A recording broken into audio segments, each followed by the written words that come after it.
ในวันที่23พฤษภาคม2024นี้บริษัทรัฐวิสาหกิจห้วยพัฒนาซึ่งนำโดยท่านคำเพ็ญบุพภาวงศ์ผู้อำนวยการบริษัทรัฐวิสาหกิจห้วยพัฒนาพร้อมด้วยคณะได้มอบอุปกรณ์การเรียนการสอนช่วยเหลือให้แก่แขวงไชยสมบูรณ์เพื่อนำไปมอบต่อให้แก่โรงเรียนประถมที่อยู่ห่างไกลซอกลีกและขาดเขินอุปกรณ์การเรียนการสอนทั้ง5เมืองของแขวงไชยสมบูรณ์ซึ่งให้การต้อนรับโดยท่านสุขสวัสดิ์วงศ์ภูมิเล็กรองเจ้าแขวงไชยสมบูรณ์พร้อมด้วยภาคส่วนที่เกี่ยวข้องเข้าร่วมเป็นสักขีพยาน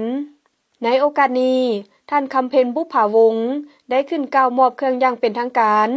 โดยท่านได้เห็นถึงความสำคัญในการเรียนการสอนภายในแขวงไชยสมบูรณ์และได้เอาใจใส่ในการประกอบส่วนให้แก่แขวงไชยสมบูรณ์แสดงถึงความเป็นห่วงเป็นใย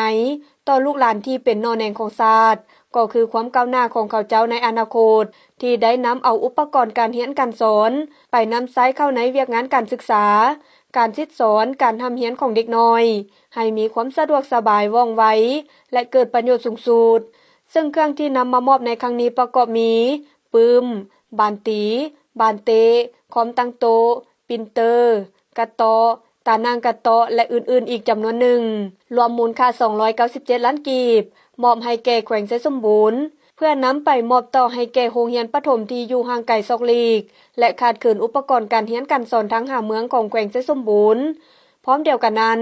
ท่านสุขสวัสดิ์วงศ์ภูมิเล็กก็ได้แสดงความขอบอกขอบใจ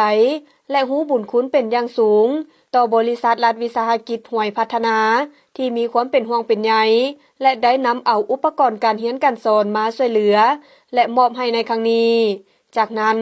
ได้มีพิธีมอบรับอุปกรณ์ดังกล่าวอย่างเป็นทางการ